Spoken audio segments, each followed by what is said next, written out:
명절 시댁에서 손님 행세하던 며느리. 참고 있던 시어머니도 포기할 때 할머니가 나타나 여기가 호텔이냐? 일침을 놓자 며느리가 눈물 쏟으며 잘못을 빌었습니다. 부엌은 기름과 아침 안개로 어둑어둑했다. 창문에는 물방울이 맺혔고 국물은 끓고 있었다. 유진의 링라이트는 아름답게 차려진 과일 접시 앞에 기울어져 있었다. 식탁 위 수건은 아직 젖어 있었고 소금은 은빛 줄무늬로 쏟아져 있었다. 박선영은 앞치마 끈을 꽉 조였다. 뜨거운 물에 데인 손은 붉게 트고 갈라져 있었다. 엄마, 화면 좀 밝게 해줄래? 유진이 수화기를 들었다. 민준이 차갑게 덧붙였다. 엄마, 분위기 망치지 마. 우리 가족 사진 찍는 거잖아. 훈계 드는 거 아니야. 집안일은 서비스 불러서 하는 거야. 그녀는 그릇을 내려놓았고 탁 하는 소리가 목구멍에서 터지는 듯했다. 그리고 손, 이 땀은 무슨 서비스로 씻어내? 익숙해. 그녀는 아들을 똑바로 바라보았다. 네, 기분이 내 등에 있다면 이건 태트가 아니야. 이 가족의 부고 기사야. 링 조명이 꺼졌다. 튀김 기름 냄새가 진동했다. 그리고 바로 그 순간 태트가 무너지기 시작했다. 아마 여러분 중 99%는 이 말을 듣고 한숨을 쉬며 좋아요나 구독을 누르지 않고 그냥 지나칠 거예요. 1초라도 걸리더라도 지금 몇 시이고 어디서 듣고 계신가요? 추석 이틀 전 아침, 부엌은 이미 전쟁터였다. 전을 부치기 전 육수를 다시 끓였다. 냉장고엔 고명용 지단이 차곡차곡 쌓여 있고 식탁 위엔 전복, 도라지, 밤, 대추가 가지런히 정리되어 있었다. 그녀는 중간중간 손목을 돌려 풀었다. 오래된 흉터들이 선명했다. 이걸 다 언제 다 하시려고요? 라고 이웃 김 여사가 들렀다 말했을 때 선영은 그냥 웃었다. 애들 오기 전에 다 해야죠. 그래야 집 같죠. 그녀의 집 같음에는 언제나 냄비 끓는 소리와 기름 냄새, 그리고 기다림이 포함돼 있었다. 창밖으로는 해가 기울며 가을 햇살이 부엌 창살을 길게 끌었다. 오후 4시. 현관문이 열렸다. 엄마, 저희 왔어요. 며느리 최유진의 목소리는 밝고 또렷했다. 마치 라디오 DJ 인사처럼 일정한 리듬을 가졌다. 유진은 들어오자마자 공기부터 점검했다. 조명 좋다. 민준 씨, 잠깐만 서봐요. 여기서 셀카 하나 찍자. 플래시가 터지고 민준은 어색하게 미소 지었다. 아, 잠깐. 옷 국인 같네. 어우, 이 셔츠는 정말. 그녀는 손끝으로 남편의 어깨를 톡톡 두드리며 각도를 바꿨다. 박선영은 웃으며 그 모습을 바라봤다. 오느라 고생했지? 네, 엄마. 추석이니까요. 유진은 쇼핑백을 내밀었다. 이거요, 엄마. 핸드크림이에요. 요리 많이 하시니까 손 관리하셔야죠. 선영은 그 작은 종이봉투를 받아들었다. 고맙다. 잘 쓸게. 하지만 속으로는 알았다. 그 봉투의 브랜드, 로고, 그 가격대, 그 무게감. 며칠 전 민준이 이번 달은 좀 빠듯해서 라며 한숨을 쉬던 얼굴이 떠올랐다. 그녀는 샤넬 로고가 찍힌 유진의 가방을 흘깃 봤다. 그 가방 내가 대신 카드값 냈지. 부엌의 온도는 점점 올라갔다. 와, 엄마 진짜 최고세요. 이 냄새 너무 좋아요. 이런 건 서울에서는 절대 못 먹어요. 그녀는 코트 주머니에 손을 넣고 있었다. 기름이 튈까봐. 그녀의 말은 따뜻했지만 그 거리감은 얼음 같았다. 민준이 도마 옆을 정리하려 하자 유진이 재빠르게 막았다. 민준 씨, 손 씻고 거실 좀 꾸며줘요. 사진 찍을 때 배경이 좀 밋밋하잖아요. 사진? 응, 인스타에 올릴 거야. 추석 분위기 나게 과일 접시 좀 예쁘게 만들어줘. 그녀는 손가락으로 사과, 배, 감의 위치를 정리하며 미적 감각이라는 말을 반복했다. 엄마, 이거 드셔보세요. 유진이 한 조각을 건넸지만 선영은 웃으며 손사래를 쳤다. 괜찮아. 나중에 같이 먹자. 그녀의 손은 여전히 젖어 있었다. 그리고 유진의 손에는 매니큐어와 향수가 스며 있었다. 한쪽은 노동의 냄새, 한쪽은 전시의 냄새였다. 저녁이 되자 집안은 포만감과 소음으로 가득 찼다. TV에서는 트로트 가수의 무대가 흘러나오고 민주는 아버지 사진이 걸린 벽 앞에서 잔을 들었다. 엄마, 올해 음식 진짜 예술이에요. 그래. 잘 먹으니 다행이다. 유진은 그 말에 미소를 지었지만 곧 휴대폰을 들고 조명을 조절했다. 민준 씨, 잠깐만. 여기서 이렇게 들면 그림이 예뻐. 그녀는 카메라를 들고 남편에게 포즈를 지시했다. 사과는 이렇게, 포도는 이쪽에. 그래야 추석 감성이 나와. 박선영은 소파 구석에 앉아 있었다.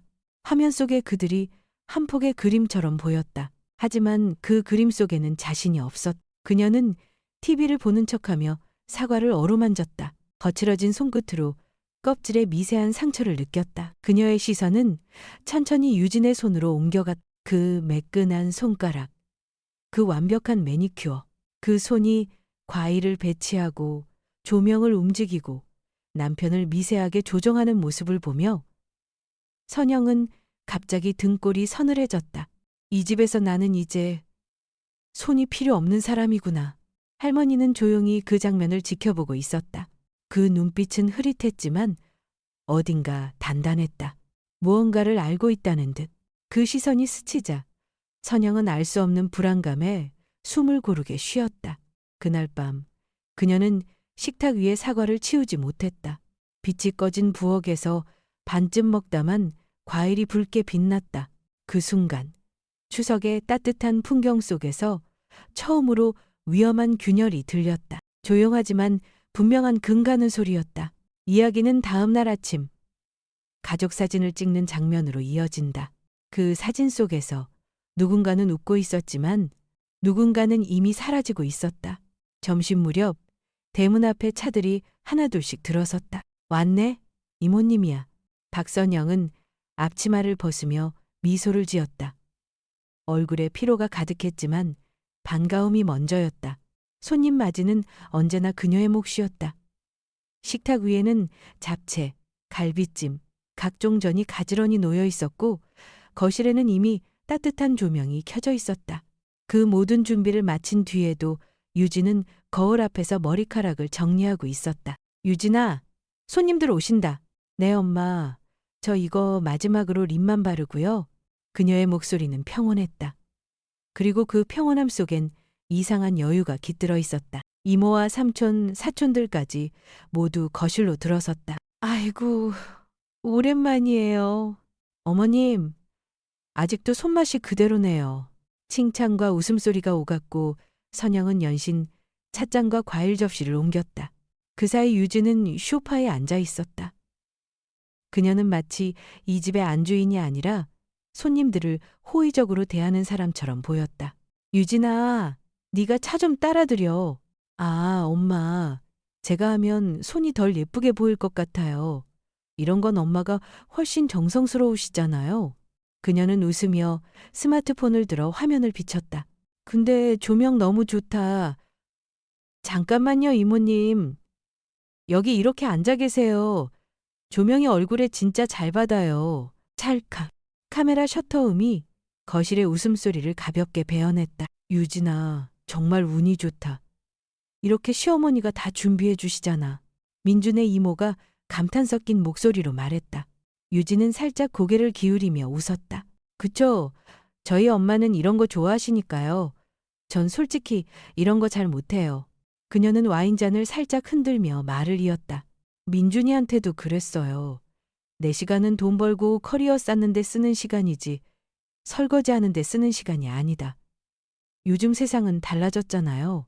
순간 거실의 공기가 변했다. 웃음이 멎고 대화가 끊겼다. 이모는 찻잔을 바라보며 조심스레 미소를 지었다. 삼촌은 그렇지 뭐 하며 웃으려다 입을 다물었다. 사촌 며느리도 손에 들고 있던 집게를 내려놓고 고개를 숙였다. 선영은 그 정적 속에서 자신의 심장이 뛰는 소리를 들었다. 달라졌잖아요. 그 한마디가 벼락처럼 가슴을 쳤다. 그녀는 유진이 단지 자기 자랑을 한 게 아니라 이 집의 여자들 모두를 다른 시대의 사람으로 몰아넣었다는 걸 느꼈다. 자신을 포함해 구시대의 여성으로. 요즘은 여자가 집안일하는 게 당연한 시대가 아니에요. 남편이 도와야죠. 저는 민준이한테도 항상 그래요. 공평하게 나누자고. 유진의 목소리는 또렷했고 표정은 확신으로 가득했다. 그녀는 사람들의 반응을 살피며 손끝으로 머리카락을 쓸어 올렸다. 그 손에는 샤넬 로고의 반지가 반짝거렸다. 민주는 당황한 듯 웃었다. 유진아, 뭐 좀 과장된 얘기지? 과장 아니야. 나 솔직히 말하는 거야. 그래도 오늘은 명절이니까 그 얘기는 나중에. 명절이니까요. 이런 얘기 더 해야죠. 전통도 좋지만 사람답게 사는 게 더 중요하잖아요. 그녀는 웃으며 잔을 들었다. 그 웃음이 이상하게 날카로워서 선영은 순간 눈을 피했다. 부엌으로 돌아와 식탁을 정리하던 선영은 손이 떨렸다. 찻잔을 쥔 손끝이 미묘하게 흔들렸다. 그녀는 속으로 되뇌었다. 이게 다 내 탓인가? 내가 며느리를 너무 잘하려 했나? 거실에서는 여전히 유진의 목소리가 흘러나왔다. 아, 다음 달엔 유럽 가요. 파리, 밀라노, 프라하까지요. 출장 겸 여행이죠. 회사에서 초청받았어요. 우와, 대단하다. 요즘은 여자도 스스로의 브랜드가 있어야 해요. 그녀의 말에 몇몇 친척들이 어색하게 박수를 쳤다. 그때 할머니가 천천히 고개를 돌렸다. 그 눈빛은 조용하지만 단단했다. 선영이 그 옆을 지나가려는 순간 할머니가 낮게 속삭였다. 뿌리가 썩었어. 선영은 멈춰섰다. 어머니, 뭐라고요? 뿌리가 썩었다고. 그 말은 아주 작았지만 깊은 울림이 있었다. 그녀는 순간 등골이 서늘해졌다. 무슨 뜻인지 몰랐지만 그 말 속에는 단순한 질책이 아닌 무언가 더 큰 두려움이 숨어 있었다. 그날 밤 손님들이 모두 돌아간 뒤 거실은 고요했다. 유진이 올려둔 꽃다발은 아직 향을 남기고 있었고 식탁 위의 과일은 반쯤 상해 있었다. 민주는 피곤한 듯 소파에 앉았다. 엄마, 오늘 수고 많았어요. 유진이도 말 좀 세게 했지만 나쁜 뜻은 아니에요. 그래, 알았다. 요즘 사람들은 좀 달라서 이해해 주세요. 응, 이해한다. 하지만 선영은 웃지 않았. 그녀의 시선은 벽에 걸린 가족 사진을 향했다. 그 사진 속에서 유진은 언제나 중심에 서 있었다. 항상 빛나는 쪽, 항상 주목받는 곳. 뿌리가 썩었어. 그 말이 계속 머리를 떠나지 않았다. 그녀는 그날 새벽 늦게까지 부엌에 앉아 있었다. 식탁 위에 찻잔을 천천히 닦으며 미묘하게 달라진 향을 느꼈다. 그건 단순한 피로가 아니었다. 마치 이 집 전체가 아주 천천히 보이지 않게 변해가고 있는 냄새였다. 뿌리라면 누구의 뿌리를 말한 걸까? 우리 가족의 뿌리? 아니면 그녀의. 창밖에서 바람이 불어와 커튼을 살짝 흔들었다. 그 바람 끝에 묘한 예감이 스쳤다. 아직 보지 못한 균열, 그리고 다가오는 파국의 냄새였다. 다음 부 가족만 남은 저녁. 유진은 또 다른 사진을 준비한다. 그리고 그 사진 속에서 무언가가 완전히 무너진다. 밤이 깊어가고 있었다. 거실에는 여전히 음식 냄새와 사람의 체온이 남아 있었다. 아까까지만 해도 떠들썩하던 집안은 이제 조용했다. 친척들은 모두 떠났다. 그리고 남은 건 세 사람 박선영, 아들 민준, 며느리 유진뿐이었다. 선영은 부엌문에 기대어 서 있었다. 손끝이 저렸다. 하루 종일 기름기 묻은 프라이팬을 닦고 전을 붙이고 숟가락을 세척했다. 손마디가 욱신거렸다. 그녀는 잠시 허리를 펴며 숨을 고르다가 식탁 위에 쌓인 그릇들을 바라봤다. 이건 내 몫이겠지. 스스로 중얼거렸다. 소파 쪽에서는 TV 소리가 흘러나왔다. 유진은 쿠션을 허리에 끼고 다리를 꼰 채 앉아 있었다. 손에는 리모컨이, 옆에는 탄산수 병이 있었다. 민주는 그 옆에서 휴대폰을 만지작거렸다. 유진아, 선영이 조심스럽게 불렀다. 유진은 시선을 TV에 둔 채 대답했다. 네? 설거지 좀 도와줄 수 있을까? 그녀는 한동안 대답이 없었다. 잠시 후 화면을 보며 천천히 말했다. 엄마, 이 프로그램 끝나고요. 아니면 그냥 내일 청소 서비스 부르죠. 유기농 세제 쓰는 회사 알아요. 전에도 써봤는데 되게 깔끔해요. 그 말에 선영의 손이 멈췄다. 청소 서비스? 네. 엄마 허리 아프시잖아요. 이런 건 전문가가 해야죠. 유진은 화면을 향한 채 말했다. 말투엔 배려의 톤이 섞여 있었다. 그러나 그 배려 속에는 뼈가 있었다. 선영은 젖은 손을 앞치마에 닦으며 한 걸음 다가섰다. 이건 그냥 청소가 아니야. 조상님상 올린 그릇들이야. 외부 사람 손 타면 안 돼. 유진은 고개를 돌렸다. 아, 또 시작이다. 뭐가? 그 옛날식 생각이요. 엄마, 지금이 어느 시대인데요. 다들 서비스 쓰는 시대예요. 손에 물 안 묻히고 사는 게 당연하죠. 그래도요? 그녀는 팔짱을 끼고 미묘하게 비웃는 듯한 표정을 지었다. 제가 손톱 다 망가뜨리면서 설거지해야 해요. 손 관리받는데 한 번에 12만 원이에요. 오늘도 시간 없어서 겨우 맞췄는데 그녀의 손끝에 칠해진 반짝이는 젤네일이 조명에 반사되어 번뜩였다. 그 순간 선영의 시야가 흐려졌다. 민준아. 그녀는 아들을 불렀다. 민준은 어색하게 고개를 들었다. 응? 너도 좀 도와주라. 이건 네 조상님 그릇이야. 엄마, 나도 좀 피곤해서. 너도? 그녀는 짧게 웃었다. 응, 알았다. 그 웃음에는 체념이 섞여 있었다. 선영은 다시 부엌 쪽으로 걸어갔다. 식탁 위에는 음식 찌꺼기와 물기 어린 접시들이 산처럼 쌓여 있었다. 그 산을 바라보며 문득 이런 생각이 들었다. 저건 그냥 접시가 아니라 내가 지난 세월 쌓아 올린 인내의 탑이구나. 그녀는 고무장갑을 끼고 물을 틀었다. 수돗물이 부딪히는 소리가 공허하게 울렸다. 허리가 굽어들었고 어깨는 묵직했다. 유진의 웃음소리가 TV 소리에 섞여 들려왔다. 민준 씨, 이거 봐요. 저 모델 진짜 예쁘다. 나 저런 원피스 하나 사고 싶다. 그래. 그래? 그게 다야? 오늘 나 칭찬도 안 해줬잖아요. 유진아, 조금만 조용히 해. 엄마 힘드신데. 너를 이따르이. 힘들면 내일 부르자니까요. 돈 아까워서 그러는 거예요? 그게 아니라. 그럼요. 이게 다 내 잘못이에요? 그녀의 목소리가 높아졌다. 민주는 얼른 손사래를 쳤다. 아니, 그런 뜻이 아니야. 그럼 그냥 조용히 TV 봐요. 선영은 그 대화를 들으며 설거지하던 손을 멈췄다. 그녀의 가슴속 어딘가에서 미묘한 무언가가 부서지는 소리가 났다. 그녀는 천천히 몸을 돌려 소파 쪽으로 향했다. 유진아, 왜요 엄마? 너 그릇 하나라도 닦아줘. 이건 단순한 접시가 아니라 제사 그릇이야. 아무 손이나 닿으면 안 돼. 유진은 눈을 치켰다. 아, 또 그렇게 옹졸하게 굴고 있구나. 정말 피곤해요. 뭐? 세상은 변했어요. 이런 거에 목숨 거는 시대는 끝났다고요. 저한테 잔소리 말고 좀 편하게 사세요. 편하게? 선영은 한 걸음 다가서며 물었다. 네가 말하는 편하게가 뭔데? 아무것도 안 하면서 남이 해주는 거 받아들이는 거요. 그런 거예요.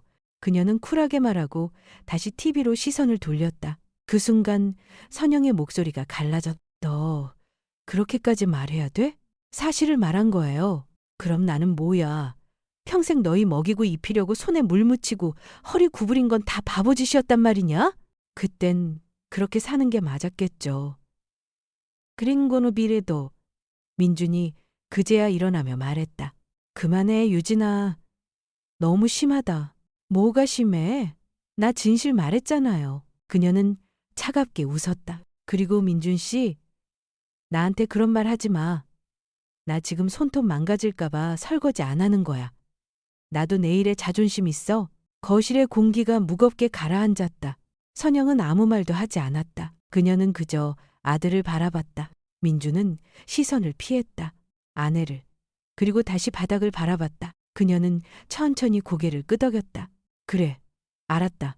그 말은 낮고 담담했다. 유진은 대꾸하지 않았다. 그녀는 다시 쿠션을 바로잡으며 웃는 듯한 표정을 지었다. 선영은 등을 돌려 부엌으로 향했다. 거기엔 여전히 설거지산이 기다리고 있었다. 기름기 묻은 냄비, 굳은 떡국 국물, 엉겨붙은 밥풀.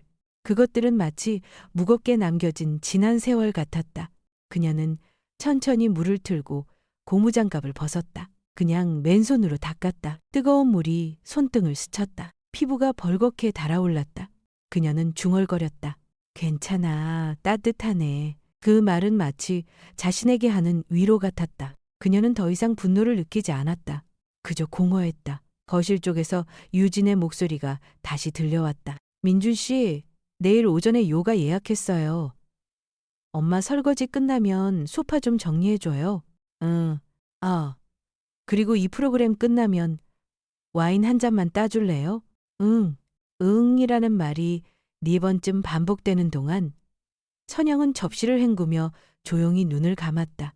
이제 더 이상 기다릴 것도 바라볼 것도 없었다. 그녀는 알았다. 아들은 절대 자기 편이 되지 않을 거라는 걸. 그녀가 기다린 건 아무것도 아니었다. 부엌 불을 끄고 뒤돌아보았을 때 거실의 빛은 여전히 환했다. 유진은 웃고 있었다. 민주는 그 옆에서 조용히 앉아 있었다. 두 사람의 대화는 멀리서 들려오는 TV 소리와 겹쳐 하나의 잡음처럼 흘렀다. 선영은 천천히 방으로 들어갔다. 방 안은 조용했다. 한쪽 벽에는 오래된 가족 사진이 걸려 있었다.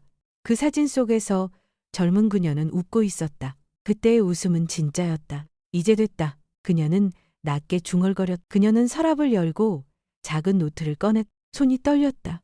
노트 첫 장에는 오래전 남편이 남긴 메모가 있었다. 사람은 근본을 잃으면 제사상 위의 그릇도 무의미하다. 그 말이 오래된 먼지 속에서 되살아났다. 그녀는 천천히 노트를 덮었다. 그리고 조용히 불을 껐다. 이야기는 다음 장, 사부 할머니의 일침으로 이어집니다. 그날 밤, 집안의 모든 소리가 사라졌을 때 딱 한 사람만이 눈을 뜨고 있었다. 그녀는 오래된 나무 의자에 앉아 있었다. 그리고 중얼거렸다. 이제 내가 나설 때가 됐구나. 부엌은 밤의 온기를 잃지 못하고 있었다. 오래 달궈진 프라이팬이 식으며 내는 쇳내, 간장을 졸이던 냄비에서 끝내 사라지지 않는 달큰한 냄새, 물이 닿을 때마다 기름막이 떠오르며 내는 미세한 비린향. 박선영은 개수대 앞에 서서 접시를 천천히 헹궜다. 손등이 벌겋게 달아올라 있었지만 물을 줄일 생각은 없었다. 뜨거운 물이 닿을수록 오염이 떨어져 나가는 듯해 마음이 조금이라도 가벼워질 것 같아서였다. 그러나 무거움은 손이 아니라 가슴에 눌러붙어 있었다. 거실은 묘하게 조용했다. TV는 켜져 있었지만 소리가 낮아졌다. 화면 속 사회자의 입술이 빠르게 움직여도 실제로 들리는 건 빛의 번쩍임 뿐. 소리는 방 안의 침묵에 흡수되어 버렸다. 소파 위에서 최유진이 다리를 꼬고 앉아 화면을 가만히 바라보고 있었고, 민주는 휴대폰 화면을 습관처럼 올렸다 내렸다 했다. 방금 전까지의 말싸움은 사라진 듯. 그러나 사라지지 않은 채 공기의 결로처럼 벽에 붙어 있었다. 선영은 젖은 손을 한번 털고 다시 접시에 세제를 묻혔다. 거품이 일었다 가라앉는 속도가 눈으로 보일 만큼 느리게 느껴졌다. 목덜미에서부터 내려오는 묵직한 통증이 등허리를 타넘어 골반에까지 내려앉는 듯했다. 오늘 하루만이 아니었다. 수십 회를 이렇게 보냈다. 그러나 오늘은 특히 무거웠다. 이유를 묻는다면 대답은 단순했다. 엄마, 물 조금만 틀어요. 소리 커요. 거실 쪽에서 유진의 목소리가 날아왔다. 정중한 듯, 그러나 살짝 비웃음이 섞인 톤. 선영은 대답하지 않았다. 물살을 아주 조금만 낮추고 다시 접시의 가장자리를 천으로 훑었다. 하얀 도자기 접시의 금장 테두리가 물기를 머금고 번들거렸다. 그 번들거림이 마치 자기 얼굴의 반짝임을 닮았다고 느꼈다. 바깥의 빛을 받아 반짝일 뿐 스스로 빛나는 건 아닌 표면. 속은 허하고 겉만 반듯한 어떤 것. 그때였다. 또 지팡이 끝이 마룻바닥을 두드리는 소리가 먼 데서부터 길게 끌려왔다. 한 번 숨을 고르고 또 한 번. 리듬은 느렸지만 정확했다. 마치 오래된 시계추가 빈 방의 공기를 가르며 왕복하듯 일정하고 분명하게. 선영은 고개를 들지 않았지만 그 소리가 누구의 것인지 알고 있었다. 어머니였다. 오늘 하루 내내 식탁 모서리에 조용히 앉아 있던, 아무 말 없이 손등으로만 시간을 쎄던, 계절과 풍습을 자신의 주름 속에 접어 보관하던 사람. 똑, 똑, 똑. 한 걸음 가까워질 때마다 부엌의 공기에서 소금기가 조금씩 벗겨져 나갔다. 선영은 수건을 접어 개수대 곁에 내려놓고 몸을 돌렸다. 부엌 입구. 거기 어머니가 서 계셨다. 검은 카디건, 가지런히 빗어넘긴 백발, 어깨에서 떨어지는 얇은 숄. 그 모든 것이 흔들리지 않는 선처럼 보였다. 눈빛은 탁한 듯 맑았고 입술은 굳게 다물려 있었다. 지팡이는 바닥을 떠났다가 다시 닿았다. 어머니, 들어오세요. 바닥 미끄러워요. 니티레의 기루. 선영이 가까이 다가가 팔을 붙들려는 순간 어머니는 손짓으로 딸을 멈춰 세웠다. 잡지 말라는, 아니, 스스로 갈 수 있다는 짧은 신호. 그리고 한치의 망설임도 없이 거실과 부엌 사이를 가르는 그 좁은 경계를 넘어섰다. 발끝이 타일 위에 닿으며 아주 작은 마찰음을 냈다. 스. 어머니의 시선은 선영에게도 부엌 입구에 기대어 무슨 일이 벌어지나 구경하듯 고개만 내민 유진에게도 가지 않았다. 그 시선은 오로지 식탁을 향했다. 식탁 한가운데에는 유진이 조금 전 촬영을 위해 미학적으로 정돈해둔 접시가 있었다. 하얀 사각 접시 위에 올려진 송편 보랏빛, 연두빛, 흰빛이 고르게 섞여 있었다. 손바닥 크기의 접시에 잣 몇 알이 점처럼 찍혀 있고 올리브 가지 하나가 사선으로 놓여 있었다. 깔끔하고 고급스러운 구도였다. 유진의 말대로라면 추석 감성이라고 불러도 좋을 만한 피사체. 그러나 그것은 더 이상 음식이 아니라 사진을 위한 장식품에 가까웠다. 어머니가 식탁가에 도달했다. 지팡이가 식탁 모서리에 살짝 닿아 각 하고 마른 소리를 냈다. 유진의 눈썹이 미세하게 움직였다. 할머니, 거긴 촬영하려고. 말끝이 줄었다. 어머니는 아무 대꾸도 하지 않았다. 엄지와 검지를 들어 송편 하나를 집어 올렸다. 손끝에 주름이 반달처럼 송편을 감싸쥐었다. 잠시 오래된 사진을 들여다보듯 빤히 바라보았다. 그 시선에는 애정도 적개심도 없었다. 다만 확인하는 사람의 눈빛것과 속이 같은지 다른지, 무엇을 숨기고 무엇을 내보였는지 가늠하려는 기술자의 눈빛, 그리고 아주 천천히 송편을 반으로 접었다. 또 소리가 났다. 질감이 수치심을 품고 부러지는 소리. 겉이 먼저 깨지고 속이 따라 미끄러지는 소리.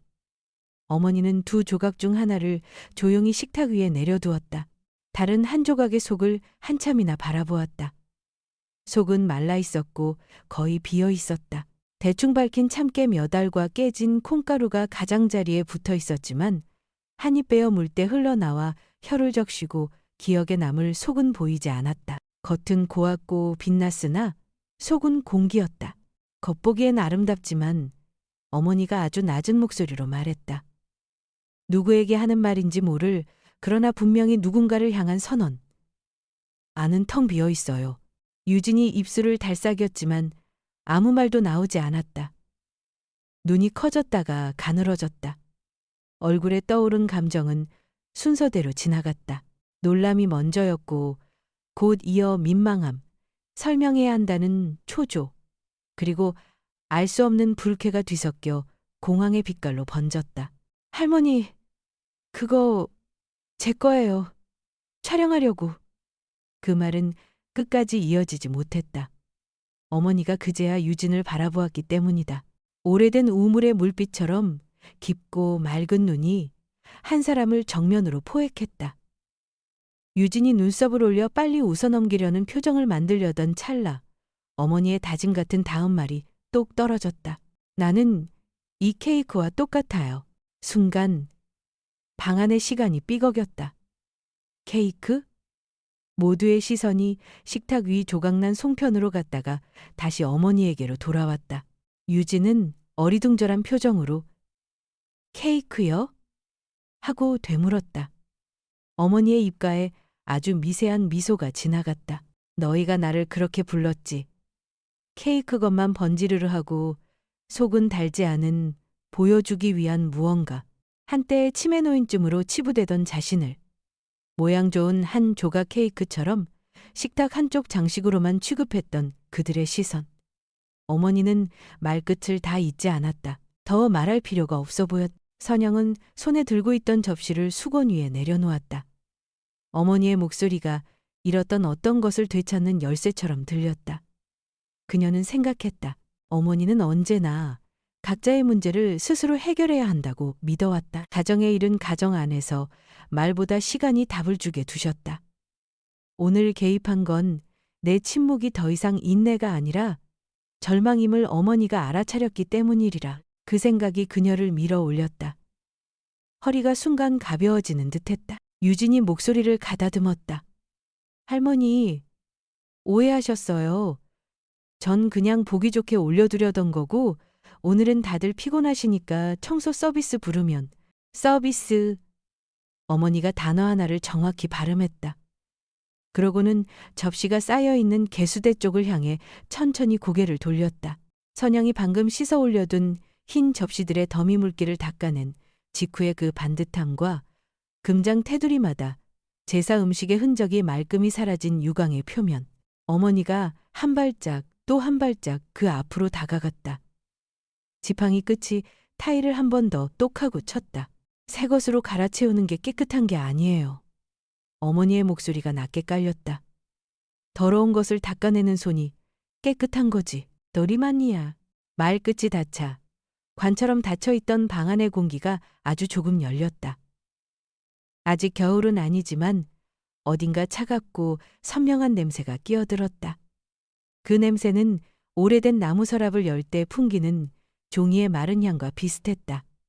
기록, 증거, 근본. 유진의 시선이 흔들렸다.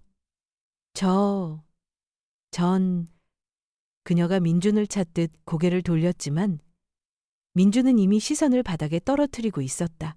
오늘 내내 그랬듯 그의 눈동자는 누구의 편에도 머무르지 못하고 이리저리 미끄러졌다. 어머니의 지팡이가 다시 한번 바닥을 쳤다. 또 겉으로는 번듯하지만 어머니가 송편의 조각을 가리켰다. 소금 말라서 씹을 게 없네. 배는 채우지도 못하면서 사람 눈만 채우는 것. 그게 무엇을 위한 음식이고 무엇을 위한 제사인지 묻고 싶구나. 말은 야단이 아니라 판결이었다. 한치의 과장도 불필요한 수식도 없었다. 그저 사실을 적시하는 문장의 형태. 유진은 한 걸음 물러섰다. 발뒤꿈치가 소파 아래 깔린 러그의 가장자리에 걸리며 삐끗했다. 그녀의 얼굴에서는 놀람이 공황으로 빠르게 심화되었다. 그동안 지켜온 여유로운 안주인의 표정이 유지되지 않았다. 눈의 초점이 잠깐 흐려졌다가 다시 또렷해졌다. 자리를 수습하려는 사람의 본능이 살아났다. 할머니, 제가 잘못했어요? 그 질문은 사과가 아니라 면죄부 요청에 가까웠다. 죄가 있음을 인정하기보다 잘못을 잘못으로 규정하지 않으려는 말의 구조. 어머니는 고개를 저었다. 잘못과 잘함의 문제는 나중이지. 손끝이 접시 더미를 향해 아주 조금 들렸다. 부엌 등의 흰빛 아래 금장 테두리 접시들이 단정한 타원을 이뤘다. 선영이 방금 닦아올려 세운 순서대로 물 한 방울 없이 그러나 방금까지의 손노동을 기억하는 표면. 가짜는 절대 깨끗해질 수 없어. 그 말은 칼날처럼 얇고 단단하게 공기를 갈랐다. 누가 들으라고 한 말인지 무엇을 가리키는 말인지 선영은 순간 확신할 수 없었다. 접시일까, 음식일까, 아니면 사람일까. 그녀는 가슴 한가운데에 작은 금이 더 깊어지는 동시에 그 금 사이로 희미한 빛이 스며드는 것을 느꼈다. 혼자가 아니라는 감각. 내 뒤에, 아니, 내 앞에 서서 길을 여는 누군가가 있다는 확신. 유진은 얼어붙은 듯 서 있었다. 내일 아침에 제가 과일 다시 예쁘게. 말끝이 흔들렸다. 선영은 그 말을 듣지 않았다. 어머니도 듣지 않았다. 어머니는 오히려 선영 쪽으로 시선을 돌렸다. 그 눈빛은 엄한 꾸지람이 아니라 조용한 편들기였다. 네가 옳다고 크게 말하지 않으면서도 너는 혼자가 아니다 라는 뜻을 또렷이 전하는 시선. 민준이 그제야 숨을 모았다 뱉는 소리를 냈다. 엄마, 어머니, 잠깐만. 오늘은 다들 피곤하니까 그만. 그의 말은 끝까지 이어지지 못했다. 지팡이가 한 번 더 똑하고 바닥을 쳤기 때문이다. 그 소리는 그만보다 조용했고, 그러나 그 어떤 그만보다 분명했다. 말 대신 소리로 내리는 결론. 더 할 말이 없다는, 아니, 더 말해서 흐릴 필요가 없다는 선언. 선영은 개수대 가장자리를 손끝으로 쓸고 천천히 고개를 숙였다. 어머니, 짧게 불렀다. 어머니는 답하지 않았다. 그저 딸의 옆을 지나 싱크대 한켠에 수건을 들어 접시 하나를 집어들었다. 마른 수건으로 접시의 가장자리를 한 번, 두 번, 세 번 원을 그리며 훑었다. 물기 하나 없이 반들거리는 표면에 마지막으로 손바닥을 살짝 대어보았다가 조용히 제자리에 내려놓았다. 동작 하나하나가 느렸지만 그 느림이 오히려 단호함의 형식처럼 보였다. 이제 됐다. 어머니가 말했다. 누구를 향한 말인지 무엇을 향한 말인지 설명하지 않았다. 그러나 모두가 알았다. 오늘 이 집의 공기가 조금 바뀌었다는 것. 눈에 보이지 않던 무게중심이 다른 곳으로 이동했다는 것. 그리고 어떤 종류의 단정 랜딩 이 조용히 내려졌다는 것. 유진은 소파 팔걸이를 더 꽉 잡았다. 손톱 끝에 광택이 흔들리며 빛을 흩었다. 민주는 어색하게 아내를 그리고 다시 바닥을 쳐다보았다. 선영은 그 모습을 보며 마음속으로 문장을 하나 완성했다. 내가 기다린 건 아무것도 아니었다.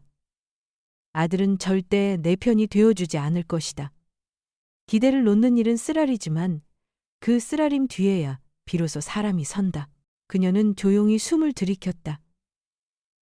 손에 잡히는 무게가 달라졌다. 접시가 더 이상 산처럼 보이지 않았다. 해야 할 일의 목록이 아니라 지켜야 할 것의 윤곽으로 보였다. 부엌의 시계가 자정을 조금 넘겼음을 알렸다. 짧은 종소리가 3번. 어머니는 지팡이를 세워잡고 몸을 곧게 세웠다. 어깨가 아주 미세하게 들썩였다가 천천히 내려앉았다. 잘 자라. 어머니가 말했다. 누구에게나 통하는 말. 그러나 오늘만큼은 한 사람에게만 들리는 말처럼 맑았다. 그날 밤 집안은 이상하리만치 조용했다. TV는 꺼졌고 거실 등도 줄어들었다. 창밖에서 바람이 처마 끝을 스치고 지나가며 전깃줄을 아주 조금 흔들었다. 선영은 마지막 접시 하나를 제자리에 올려두고 손을 말렸다. 젖은 손금 사이로 미지근한 공기가 스며들었다. 그녀는 개수대 위에 쌓아둔 접시 더미를 바라보았다. 내가 방금 씻은 깨끗한 접시 더미. 어머니가 그 접시들을 향해 여전히 낮은 목소리로 마지막 말을 남겼다. 가짜는 절대 깨끗해질 수 없어. 그 말이 방 안 어딘가에 걸려 오래 울렸다. 선영은 어머니가 접시 이야기를 하는 건지 아니면 다른 이야기를 하는 건지 알 수 없었다. 그러나 한 가지는 알았다. 오늘 이 집에서 누군가의 표면이 벗겨지기 시작했다는 것을 겉은 이미 충분히 보여주었고 이제 속이 드러나야 할 차례라는 것을. 문틈 사이로 새벽의 찬 공기가 아주 조금 스며들었다.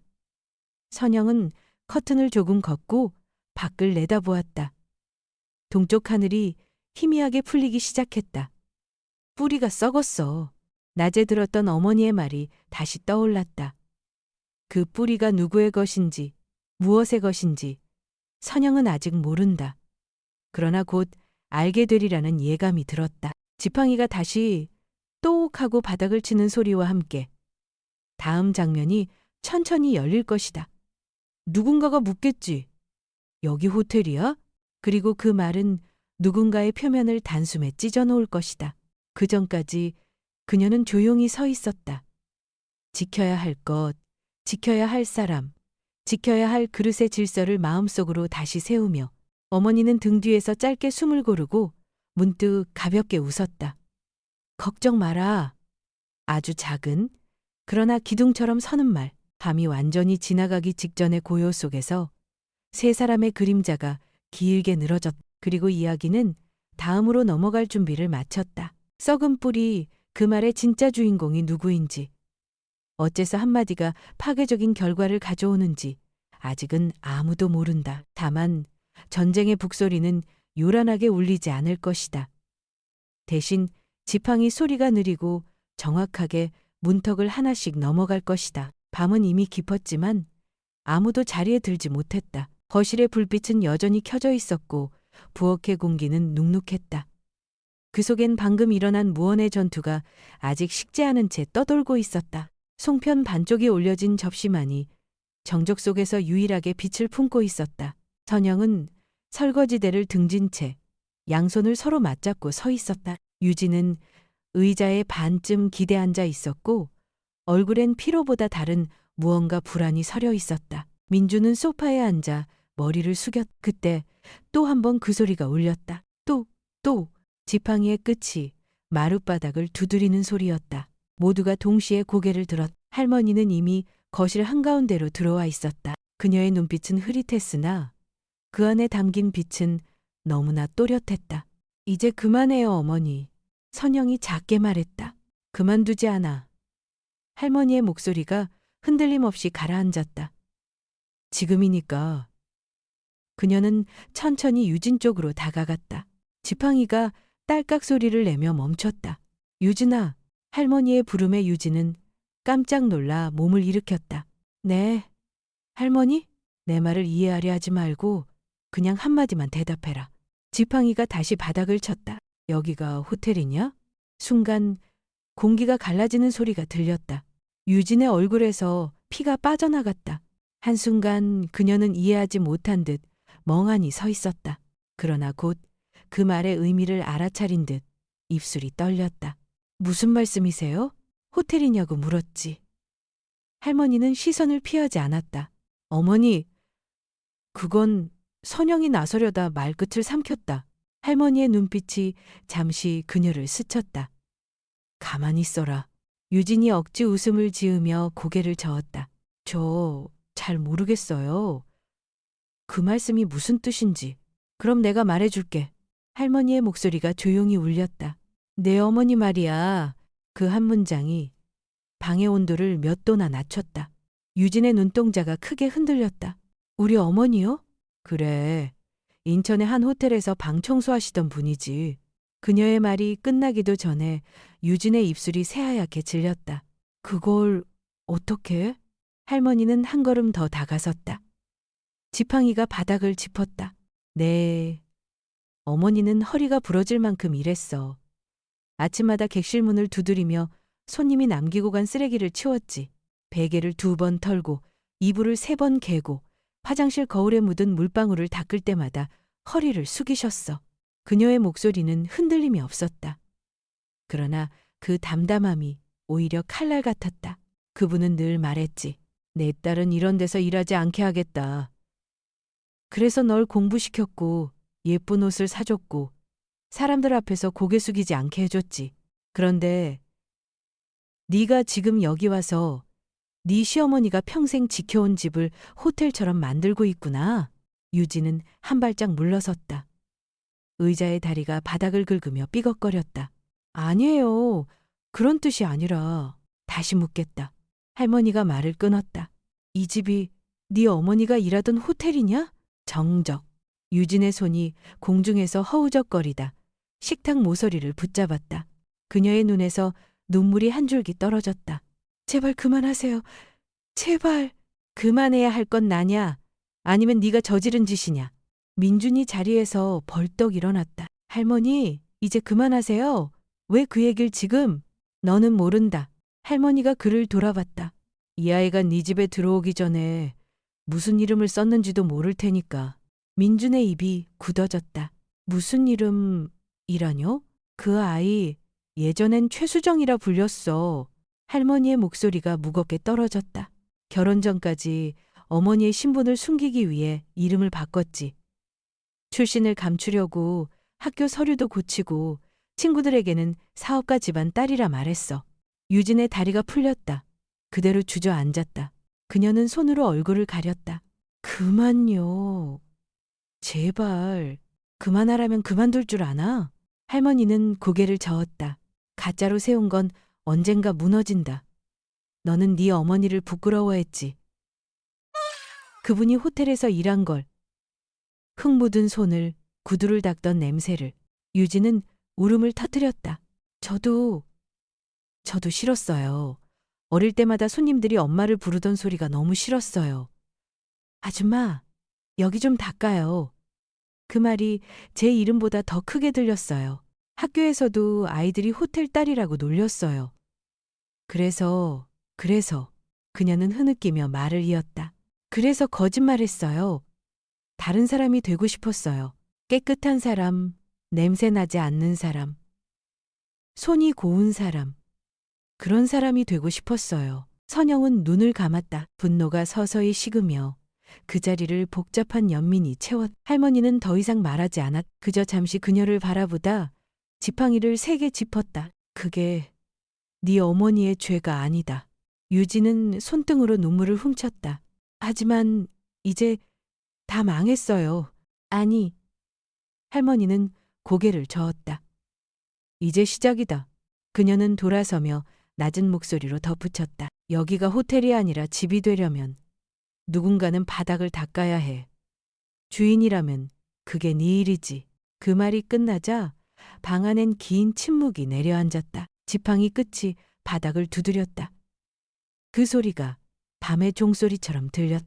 유진은 고개를 떨군 채 울음을 삼켰다. 민주는 창백한 얼굴로 서 있었다. 그리고 선영은 그 두 사람을 바라보다 천천히 어머니 쪽으로 시선을 옮겼다. 할머니는 더 이상 그들을 보지 않았다. 그녀는 마치 오래된 연극이 막을 내렸다는 듯 몸을 돌려 방으로 걸어갔다. 지팡이가 똑똑 울릴 때마다 마룻바닥이 미세하게 진동했다.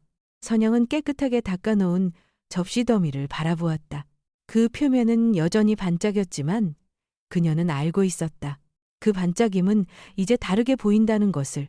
가짜는 절대 깨끗해질 수 없어. 어머니가 했던 그 말이 다시 귓가에 스쳤다. 유진의 흐느낌이 잦아들었다. 남은 것은 오직 고요. 그 고요 속에서 한 시대의 무게가 끝없이 가라앉았다. 그리고 누군가의 진심이 늦게나마 비로소 시작되고 있었다. 부엌의 불꽃이 아주 낮게 살아 있었다. 작은 주전자 입구에서 김이 가늘게 새어나왔고 생강을 얇게 저미어 넣자 은근한 매운 향이 미세하게 방 안을 채웠다. 조금 전까지 거칠게 흔들리던 공기가 이제는 가라앉은 먼지처럼 조용히 가라앉았다. 울음은 멎었지만 눈물의 흔적이 방의 표면에 남아 있었다. 바닥 모서리마다, 식탁의 광택마다, 사람들의 목소리 사이사이에 유진은 바닥에 앉은 채 무릎을 끌어안고 있었다. 얼굴은 퉁퉁 부어 있었고 볼에 말라붙은 눈물 자국이 하얗게 남았다. 긴 머리카락 몇 가닥이 뺨에 들러붙었다 떨어졌다. 그 떨림이 죄책인지 공포인지 아니면 오래 누적된 수치의 잔향인지 선영은 알 수 없었다. 선영은 조용히 찻잔을 꺼냈다. 얇은 백자에 손가락 두 개가 닿자 미지근한 냉기가 스며왔다. 컵 입구에 들어앉은 먼지를 손수건으로 부드럽게 닦고 생강차를 반쯤 채웠다. 설탕을 아주 조금만 넣었다. 단맛은 기운을 붙잡아 세우지만 과하면 마음을 흐리게 한다는 걸 그녀는 경험으로 알고 있었다. 찻잔을 들고 유진 앞에 천천히 내려앉았다. 이거 마시면 몸이 따뜻해져요. 목소리는 낮고 일정했다. 꾸짖음도 위로도 아니었다. 그저 필요한 문장의 온도. 유진은 대답하지 않았다. 다만 2번 아주 작게 고개를 끄덕였다. 찻잔을 받는 손이 뜨거움에 미세하게 떨렸고 입술이 컵 가장자리를 조심스럽게 스쳤다. 김이 다시 눈가에 닿자 그녀는 눈을 깜빡였다. 염분에 데인 상처처럼 눈시울이 화끈해졌다. 거실 쪽에서 기척이 났다. 민준이 문가에 서 있었다. 두 손은 바지 주머니에 깊숙이 들어갔고 고개는 절반쯤 숙여졌다.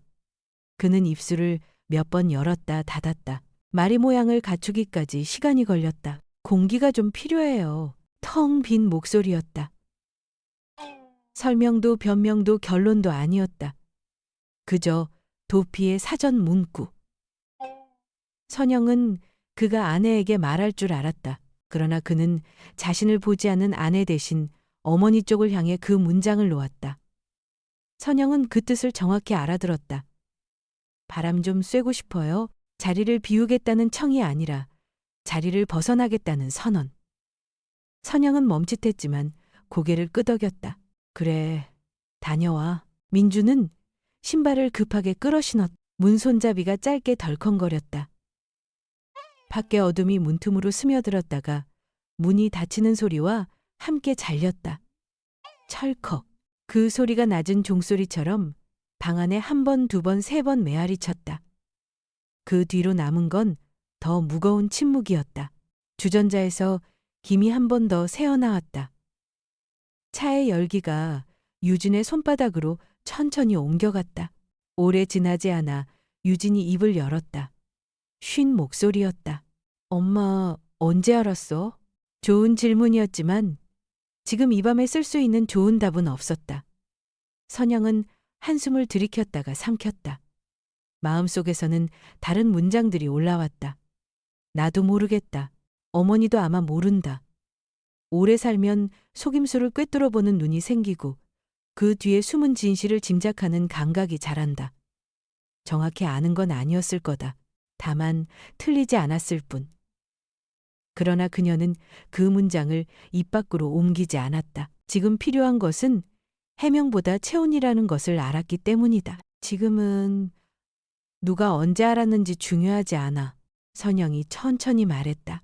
중요한 건 이 진실을 어떻게 할 거냐는 거야. 유진은 컵을 내려놓았다. 탁자 위에 작은 소리가 났다. 그녀는 두 손으로 얼굴을 감싸다가 다시 손을 내려놓았다. 눈은 여전히 붉었다. 그 붉음이 분노인지 수치인지 자기 혐오인지 분간하기 어려웠다. 저 잘못했어요. 숨이 끊기듯 나왔다. 엄마, 제가 나쁜 사람이에요. 선영은 눈을 감았다 뜨며 고개를 저었다. 사람을 쉽게 나쁘다 좋다고 가를 수 있으면 세상이 덜 어려웠겠지. 그녀의 목소리는 단단했지만 모서리는 닦여 있었다. 잘못은 잘못이고 그걸 고치는 건 시작부터 어려워. 울음이 멎었다고 끝난 게 아니야. 유진의 목이 울퉁해졌. 어떻게 해야 해요? 그 질문은 또렷했지만 안쪽은 공허했다.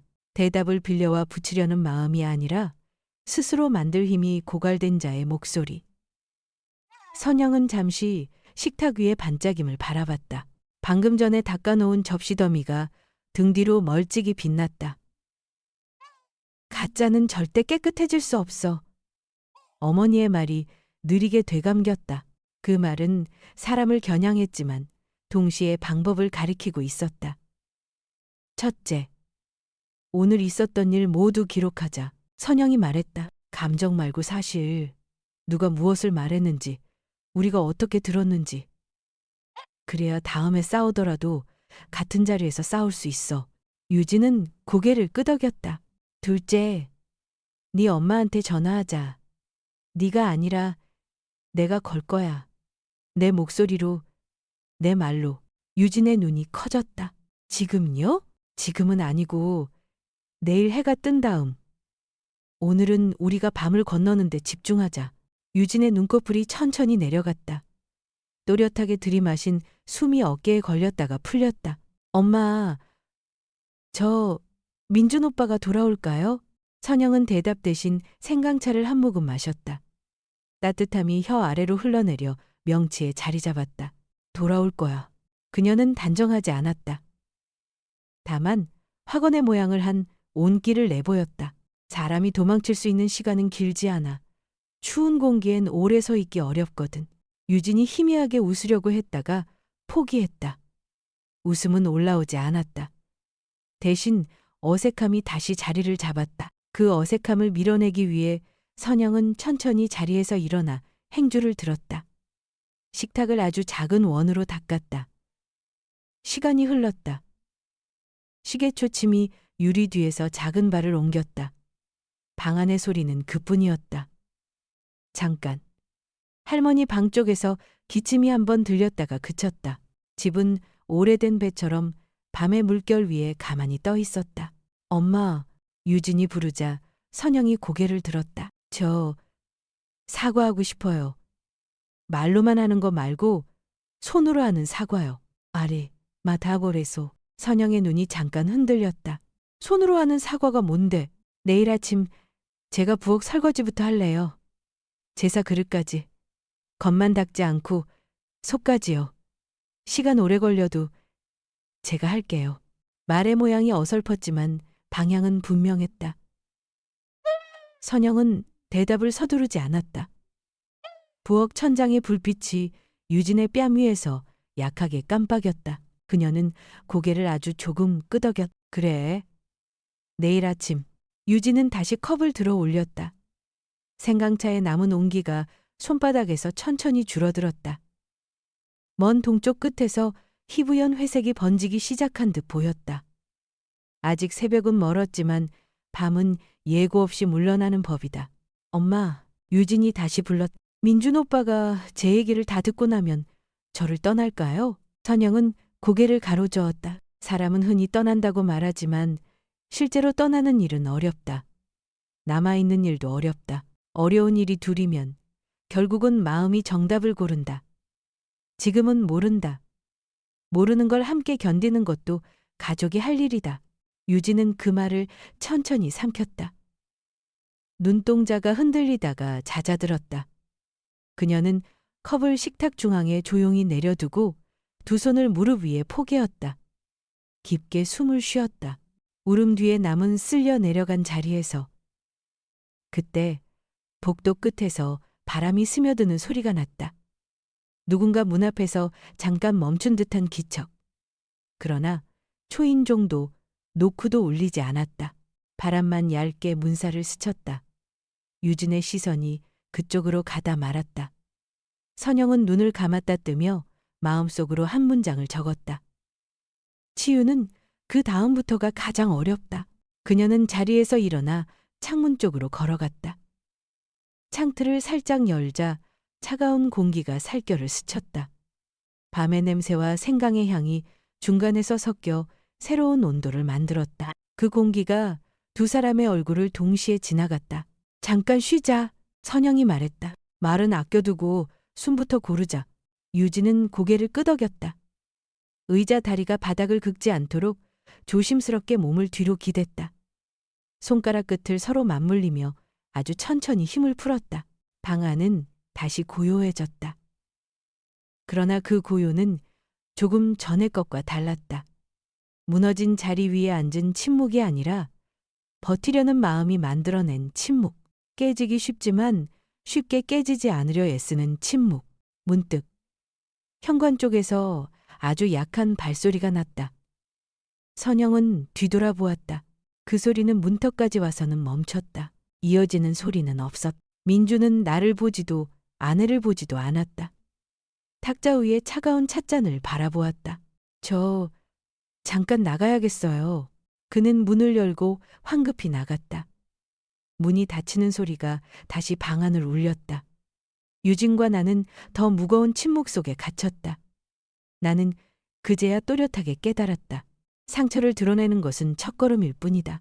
상처를 치유하는 일이 가장 어려운 일이라는 것을 아마 여러분 중 99%는 이 말을 듣고 한숨을 쉬며 좋아요나 구독을 누르지 않고 그냥 지나칠 거예요. 1초라도 걸리더라도 지금 몇 시이고 어디서 듣고 계신가요? 부엌의 공기는 낮게 식어 있었다. 한때 끓던 주전자는 잠잠했고 남은 생각 냄새만 희미하게 떠다녔다. 창문으로 들어온 오후 햇살은 바닥에 길게 비쳐 한쪽 벽을 따라 천천히 기어올랐다. 시간은 흘렀지만 아무도 시계를 보지 않았다. 선영은 설거지대 앞에 서 있다가 조용히 돌아섰다. 의자에 앉은 유진은 여전히 고개를 숙이고 있었다. 울음은 멎었지만 눈가의 붓기는 남아 있었다. 손등 위에 핏줄이 도드라졌고 손톱 밑에는 미세한 세제 자국이 남아 있었다. 왜 그래, 유진아? 그녀의 목소리는 놀랍도록 부드러웠다. 꾸짖음이 아니라 숨구멍을 내어주는 어조였다. 유진은 잠시 아무 말도 하지 않았다. 눈을 뜨자 바닥의 햇빛이 그녀의 무릎을 덮고 있었다. 그 빛은 따뜻했지만 이상하게도 도망치고 싶어졌다. 그러나 더 이상 숨을 곳이 없었다. 어머니는 좋은 분이셨어요. 유진의 목소리가 떨렸다. 그 호텔에서 30년 넘게 일하셨어요. 그 좁은 복도를 하루에 20번도 넘게 걸어 다니셨죠. 매일 아침 남의 침대를 정리하고 다른 사람의 쓰레기를 치우면서도 저한테는 항상 그렇게 말했어요. 그녀는 짧게 숨을 고르고 마치 오래된 대사를 읊듯이 이어갔다. 유진아, 너는 나랑 다른 삶을 살아야 해. 청소부가 아니라 손님으로서 그곳에 들어가야 해. 그래야 내 손이 닿지 않은 세상을 볼 수 있어. 말이 끝나자 부엌안이 조용해졌다. 어머니의 목소리를 흉내내며 말하던 유진의 입술이 잠시 굳었다. 그녀는 눈을 감았다. 회색 호텔 복도가 떠올랐다. 그녀의 어머니는 늘 검은 유니폼을 입고 허리에 걸린 키링을 다그락거리며 걸었다. 방에서 나오는 손님들이 남긴 향수 냄새와 욕실의 락스 냄새가 뒤섞인 그 복도는 유진의 어린 시절을 통째로 덮은 냄새였다. 저는 그 냄새가 너무 싫었어요. 유진은 손가락으로 무릎을 눌렀다. 엄마는 자랑스럽다고 했는데 저는 창피했어요. 왜 그렇게 열심히 일해야 하는지도 모르겠고 왜 다른 애들처럼 우리 엄마는 사무직이에요 라고 말할 수 없었는지도 몰랐어요. 그녀의 목소리가 갈라졌다. 그래서 거짓말을 시작했어요. 학교 친구들에게, 대학교 동기들에게, 나중엔 민준 오빠한테도. 선영은 숨을 삼켰다. 그녀의 손끝이 미세하게 떨렸다. 그래서였구나. 그 오만하고 뻣뻣하던 말투, 집안일을 기피하던 몸짓, 상처 하나 없는 손, 그 모든 게 계산된 허세가 아니라 스스로 만든 벽이었다. 세상으로부터 자신을 지키기 위한 유일한 방어막. 민준이를 처음 만났을 때 유진은 계속 말했다. 정말 무서웠어요. 그 사람은 모든 게 자연스러워 보였거든요. 가족, 친구, 직장, 아무것도 꾸미지 않아도 빛이 났어요. 그런데 저는 달랐어요. 제 옷, 제 말투, 심지어 웃는 법까지 다 연습했어요. 오빠 앞에서만큼은 엄마의 냄새가 나면 안 될 것 같았어요. 그녀는 잠시 숨을 고르고 조심스레 말을 이었다. 그래서 이야기를 만들었어요. 엄마는 사업을 하신다고, 아빠는 해외 출장을 다니신다고, 민준 오빠가 한번 배워야겠다고 할 때마다 지방에 계신다, 몸이 안 좋으시다고 핑계를 댔어요. 그녀는 손가락으로 눈가를 훔쳤다. 거짓말은 생각보다 쉬웠어요. 그리고 사람들은 의심하지 않았어요. 다만 한 번 시작한 연극은 멈출 수 없었어요. 선영은 손을 식탁 위에 올렸다. 살짝 굽은 손가락 마디가 조용히 움직였다. 그럼 결혼식 때도? 유진은 눈을 내리깔았다. 네, 그때 엄마는 오지 못하셨어요. 호텔이 가장 바쁜 시즌이라서. 대신에 친척 한 분을 모셔왔어요. 그분이 엄마 대신 인사하셨죠. 그녀는 짧게 웃었다. 하지만 그 웃음엔 아무 빛도 없었다. 오빠는 몰랐어요. 아무것도. 저는 끝까지 감쪽같이 했다고 생각했어요. 하지만 그녀의 말이 끊겼다. 하지만 이제 생각해보면 그때부터 모든 게 잘못된 거였어요. 선영은 묵묵히 들었다. 유진의 눈에서 눈물이 다시 흘렀다. 어머니, 저는 민준이를 사랑했어요. 진심으로요. 하지만 사랑받을 자신이 없었어요. 제 진짜 모습을 알면 다들 등을 돌릴 거라고 생각했어요. 그래서 더 세게 꾸몄어요. 더 잘 살아야 한다고, 더 고급스럽게 보여야 한다고, 더 완벽해야 한다고. 그녀는 손으로 자신의 얼굴을 감쌌다. 그러다 보니까 어느새 엄마를 부정하게 됐어요. 제 손이 더럽혀질까봐, 제 옷에 냄새가 벨까봐 명절에도 전화 한 통 못 드렸어요. 그게 제일 큰 죄예요. 부엌의 시계가 짹 하고 울었다. 그 짧은 소리가 두 사람 사이의 공기를 살짝 흔들었다. 선영은 천천히 말했다. 유진아, 네가 지금 울고 있는 건 잘못 때문이 아니라 사람을 속이려 했던 그 마음이 결국 너를 속였기 때문이야. 그리고 그건 누구보다 너 자신에게 남는 상처야. 유진은 눈을 감았다. 그녀의 어깨가 크게 들썩였다. 민준 오빠, 이걸 알면 절 싫어하겠죠? 모르지. 선영은 말했다.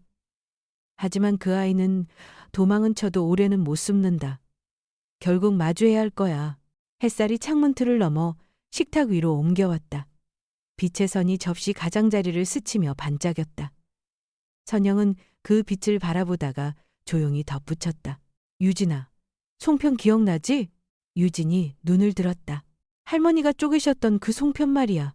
네, 겉은 매끈하고 색이 예뻤지만 속은 말라서 텅 비어 있었지. 유진의 눈동자가 흔들렸다. 하지만 기억해. 송편은 다시 만들 수 있어. 쌀가루를 반죽하고 손으로 빚으면 다시 속을 채울 수 있지. 문제는 이번엔 무엇으로 채우느냐야. 그 말이 떨어지자 유진은 숨을 깊게 들이켰다. 그리고 아주 천천히 말했다. 엄마랑 나 민준이한테 거짓말을 다 했어요. 아빠 직업도 집도 다 민준이가 날 무시할까 봐서. 선영은 말이 없었. 그녀의 손이 식탁 위에 멈춰 있었다. 그제야 그녀는 깨달았. 문제는 유진의 태도만이 아니었다. 부엌 창밖에서 바람이 스쳤다. 유진은 고개를 숙였다. 저한테는 빈 송편 같은 인생이었어요. 겉은 예쁘게 포장됐지만 안엔 아무것도 없었어요. 이제라도 다시 채워야겠죠. 선영은 조용히 눈을 감았다. 그래, 그래야지. 그녀는 속으로 말했. 그런데 그건 네 힘만으로는 안 돼. 유진이 고개를 들었. 그럼 누구 힘으로요? 선영은 부드럽게 웃었다. 빈 송편은 혼자 빚을 수 없거든. 두 손이 필요해. 그게 가족이 하는 일이야. 그 말과 함께 두 사람 사이에 처음으로 따뜻한 정적이 흘렀. 창밖의 햇살이 부엌 한가운데까지 번졌다. 빗속에서 유진의 눈물이 천천히 말라갔다. 하지만 그 자리에 남은 건 눈물이 아닌 조심스러운 시작의 온기였다. 문이 열리자 밤의 냄새와 소주 냄새가 함께 들어왔다. 민주는 문턱에서 잠시 멈추었다. 신발을 제대로 벗지도 못한 채 두 손은 떨리는 주머니 속을 헤매고 있었다. 눈동자는 충혈되어 있었고 머리칼은 바람을 오래 맞은 듯 흐트러져 있었다. 거실은 정리되지 않은 접시의 그림자와 생강차의 잔향으로 가득했다. 부엌 식탁 양끝에 선영과 유진이 앉아 있었다. 둘 사이엔 말과 말 사이에 공백만이 놓여 있었다. 왔구나. 선영이 먼저 입을 뗐다. 목소리는 낮았지만 오래된 기둥처럼 곱게 서 있었다. 민주는 대답하지 않았다. 대신 집안을 한 바퀴 훑었다. 깨끗이 닦아 올려진 접시더미, 싱크대 옆에 접혀있는 행주, 반쯤 식은 차 한 잔, 그리고 바닥에 놓인 누군가의 울음이 지나간 자국 같은 광택. 술 냄새가. 아니, 밤의 차가움이 폐 깊숙이 스며들었다. 민준아, 꼭 알아야 할 게 있어. 선영이 조심스럽게 말을 이었다. 그러나 그 다음은 유진이 가로챘다. 그녀는 자리에서 반쯤 몸을 일으켰다가 다시 주저앉았다. 얼굴은 부어 있었지만 눈빛은 피하려 하지 않았다. 더 숨을 수 없다는 걸 아는 눈이었다. 당신, 유진이 그의 얼굴을 똑바로 보려 애쓰며 말끝을 삼켰다. 내가 가족에 대해 한 말은 사실이 아니었어요. 방 안의 기압이 순간 낮아지는 것 같았다. 민준의 어깨가 아주 미세하게 흔들렸다. 그는 의자에 앉지도 서 있지도 않은 어정쩡한 자세로 서 있었다. 선영은 손가락을 포개쥐고 입술을 다물었다. 지금은 이 아이의 시간이다. 그렇게 스스로에게 속삭였다. 유진이 이어 말했다. 엄마 직업, 아빠 일, 집, 전부. 당신이 날 무시할까 봐 결혼 이후로도 계속 연극처럼 살았어요. 당신이 묻지 않아서, 아니, 내가 못 묻게 만들었어요. 민주는 한 걸음 안으로 들어왔다. 신발이 반쯤 발에 걸린 채였다. 그래서 그가 낮게 물었다. 오늘 들은 얘기들이 다 사실이야? 유진은 고개를 끄덕였. 네. 제일 아픈 방식으로 사실이에요. 침묵이 길어졌다. 주침이 유리 뒤에서 딱딱 소리를 냈다. 민주는 마침내 의자에 털썩 앉았다. 두 손으로 얼굴을 감싸진 채 손가락 사이로 숨을 길게 뱉었다. 그러고는 고개를 들었다. 억지로 만든 것 같은 웃음이 입가에 걸렸다. 호텔. 그는 씁쓸하게 기름기 없는 웃음을 내뱉었다. 우리 엄마는 호텔에서 일하는데 너는 이 집에서 설거지해야 한다고 불평했지. 그 웃음은 웃음이 아니었다. 선영은 그 안에서 무언가 바스러지는 소리를 분명히 들었다. 웃음소리가 아니었어요. 그 안에 무언가가 깨지는 소리였어요. 민준의 눈빛이 서서히 차가워졌다. 감정이 들끓어 얼어붙는 그 특유의 냉기로 응어리지는 순간. 넌 왜 그랬어? 그는 단순한 질문을 던졌다.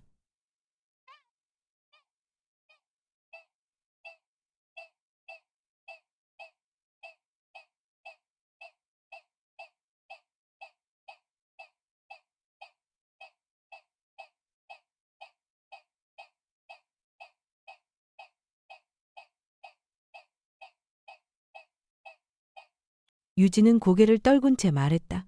당신이 날 무시할까봐 엄마도 그래서 더 예뻐 보이고 싶었고 더 잘난 척을 그게 너 자신을 지키는 방법이었겠지. 민준이 말을 이었다. 근데 그 방법이 우리를 부숴버렸어. 너는 네 엄마를 숨겼고 내 엄마를 깎아내렸어. 네 상처를 가리는 동안 우리 집을 베었어. 유진의 입술이 떨렸다. 미안해요. 정말 잘못했어요. 미안하다는 말은 민준이 잠시 말을 멈췄다. 지금은 너무 가볍게 들려. 그는 한 손으로 관자놀이를 눌렀다. 더 날카롭고 더 긴 침묵의 칼날로 다듬어졌다. 선영이 조심스럽게 물을 건넸다. 마셔라, 마리마스. 이워즈. 민주는 컵을 받아들고 한 모금 들이켰다. 물이 목을 타고 내려가며 술의 잔향을 밀어냈다. 그는 숨을 고르고 다시 유진을 바라봤다. 오늘 밤은 그가 말했다. 단정적인 어조였다. 남의 말이 아니라 네 말만 듣겠다. 변명 말고 사실. 네가 언제부터 거짓말을 시작했는지, 어디까지였는지, 누구한테 어떤 말을 했는지 빠짐없이. 유진은 눈을 감았다가 떴다. 그리고 말하기 시작했다. 처음 만났던 날의 대화, 부모의 직업을 묻는 질문을 회피하던 순간들, 명절마다 만들어낸 핑곗거리들, 결혼식에 대신 서준 먼 친척의 이름까지. 말이 길어질수록 목소리는 점점 낮아졌다. 각 사실이 제 위치에 끼워질수록 그동안 반짝이던 표면은 벗겨지고 속살이 드러났다. 비겁함, 두려움, 허영, 그리고 끝내 시선을 맞추지 못한 사랑. 모든 말을 쏟아낸 뒤 유진은 숨을 헐떡였다. 두 손이 무릎 위에서 서로를 꽉 붙잡았다. 민주는 한동안 가만히 있었. 방 안의 모든 소리가 멎은 것 같았다. 그 정적 속에서 그는 천천히 고개를 끄덕였다. 이해의 고개짓이 아니었다. 확인의 끄덕임이었다. 그렇다면 우리가 있던 자리는 이만큼 무너져 있구나. 알겠어. 민준이 낮게 말했다. 근데 이해되진 않아. 그는 의자에서 일어나 한 걸음 물러섰. 사랑 때문에 그랬다. 그 말 지금은 듣고 싶지 않다. 사랑은 사람을 숨기게 하지 않아. 보여주게 하지. 유진의 눈동자가 흔들렸다. 그럼 우린 이혼할 거예요? 그 말은 울음보다 조용했지만 더 우울한 파문을 남겼. 민주는 즉답하지 않았다. 대신 시선을 선영 쪽으로 돌렸다. 어머니의 눈빛은 요동치지 않았다. 그러나 그 속에는 지금은 네 싸움이라는 엄격한 거리두기가 있었다. 민주는 그 눈빛에서 힘을 얻었다. 누군가 대신 결론을 내려주지 않는 자리, 성장해야만 하는 자리. 내일. 그가 천천히 말했다. 내일 다시 올게. 혼자. 오늘은 머리가 돌아가지 않아. 모세르이.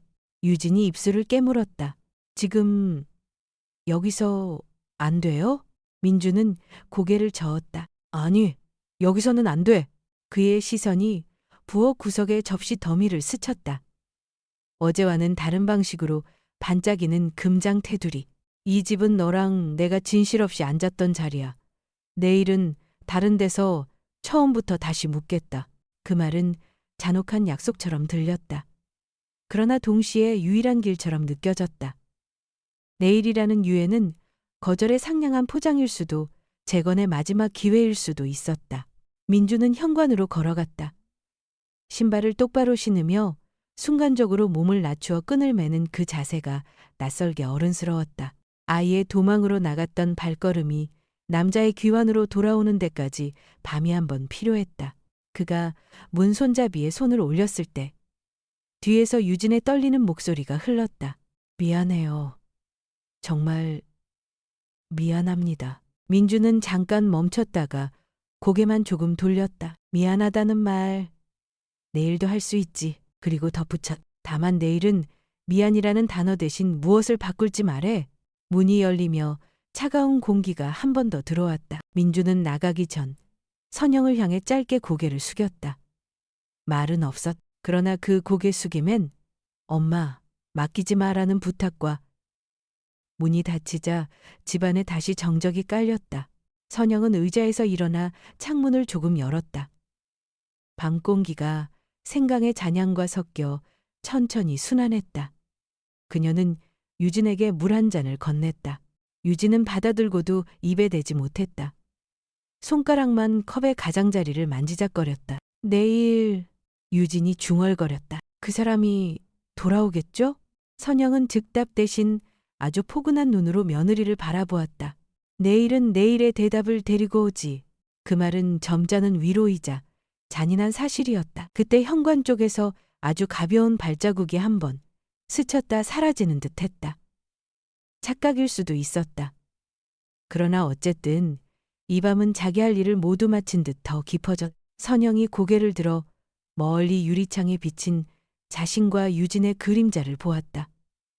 두 그림자는 나란히 앉아 있었지만 사이엔 말할 수 없는 두께가 있었다. 그 두께를 누가 어떻게 깎아낼 수 있을지 아직 알 수 없었다. 민주는 다시 돌아왔다. 문틈 사이로 얼굴을 내민 그는 유진을 똑바로 바라봤다. 그의 눈빛에는 더 이상 사랑도 연민도 담겨있지 않았다. 낯선 사람 같았다. 얘기 좀 해야겠어. 얼음처럼 차가운 목소리로 말했. 하지만 여기서는 안 돼. 그리고 선영을 돌아보며 덧붙였다. 엄마, 내일 다시 올게. 혼자. 그 약속은 위로이자 끝의 신호였. 아침 공기가 느리게 집 안으로 스며들었다. 밤새 열린 창문 틈으로 들어온 바람이 커튼을 흔들었고 식탁 위의 찻잔이 은은한 향을 풍겼다. 전날 밤의 파편들은 말끔히 치워져 있었다. 깨끗하게 닦인 거실은 마치 한 차례 폭풍이 지나간 후의 바다처럼 고요했다. 박선영은 다원의 차를 따르며 손끝을 잠시 멈췄다. 차가운 표면에서 온기가 퍼져나왔다. 이제 곧 문이 열리겠지. 그녀는 그렇게 생각했다. 자식은 언제나 돌고 돌아 결국 집으로 돌아오는 법이었다. 잠시 후 현관문이 조용히 열렸다. 민주는 전날보다 훨씬 단정한 얼굴로 들어왔다. 눈 밑에 그늘은 여전했지만 걸음은 도망이 아니라 결심의 무게를 품고 있었다. 그는 어머니를 보며 짧게 인사했다. 왔어요, 엄마. 그래. 그녀는 의자를 가리켰다. 앉아. 차 식는다. 민주는 마주 앉았다. 찻잔을 들었지만 입에 대지는 못했다. 잠시 그들의 사이엔 차의 김만 오르고 있었다. 민준아, 선영이 조용히 말을 꺼냈다. 어젯밤은 잘 잤니? 그는 머뭇거리다 고개를 끄덕였다. 잠은 잤어요. 근데 꿈을 꿨어요. 어떤 꿈? 예전 집 마당에서 아빠가 날 부르더라고요. 근데 제가 돌아보질 못했어요. 그게 이상하게 마음에 남아요. 그녀는 잠시 그의 얼굴을 바라보다가 말했다. 이제는 돌아봐야 할 때인가 보지. 그 말에 민주는 눈을 내리깔았다. 엄마. 그는 손을 깍지 낀 채 숨을 길게 내쉬었다. 뭔가 잘못됐다는 걸 오래전부터 알고 있었어요. 유진이가 어딘가 불안하다는 걸, 말투나 표정이 가끔 가짜 같았어요. 근데 겁이 났어요. 괜히 묻다가 다 깨질까봐. 그의 목소리가 점점 낮아졌. 엄마를 화나게 할까봐, 또 유진이랑 싸울까봐. 그냥 모른 척 했어요. 나중엔 그게 편해졌어요. 무슨 일이 있어도 괜찮아, 다들 그렇지 라고 넘겼어요. 근데 결국 엄마도 아내도 나 때문에 더 외로워졌던 것 같아요. 죄송해요, 엄마. 혼자 다 감당하게 해서. 선영은 잠시 아무 말도 하지 않았다. 대신 찻잔을 천천히 내려놓았다. 그녀의 손놀림엔 꾸짖음도 안타까움도 없었다. 다만 세월의 무게가 깃든 평온함만이 있었다. 민준아! 그녀가 말했다. 사람은 누구나 겁이 있어. 나도 있었어. 네 아버지랑 살던 시절엔 네가 무슨 생각하는지조차 겁나더라. 혹시라도 나처럼 불행할까 봐. 근데 그게 어리석은 두려움이었단 걸 이제야 알겠어. 그녀는 눈을 마주 보았다. 사랑은 피하는 게 아니야. 진짜 사랑은 상대방의 가장 추한 진실조차도 마주할 용기가 있는 거야. 민주는 눈을 깜빡였다.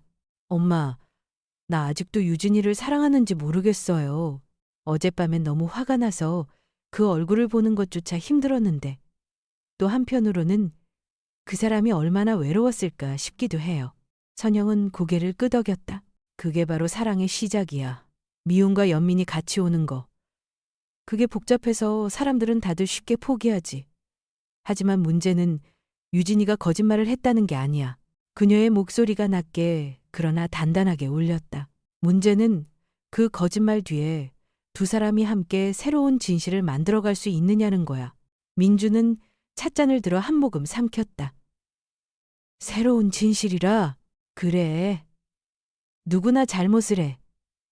하지만 그걸 덮으려 하면 죄가 되고 함께 마주하면 삶이 돼.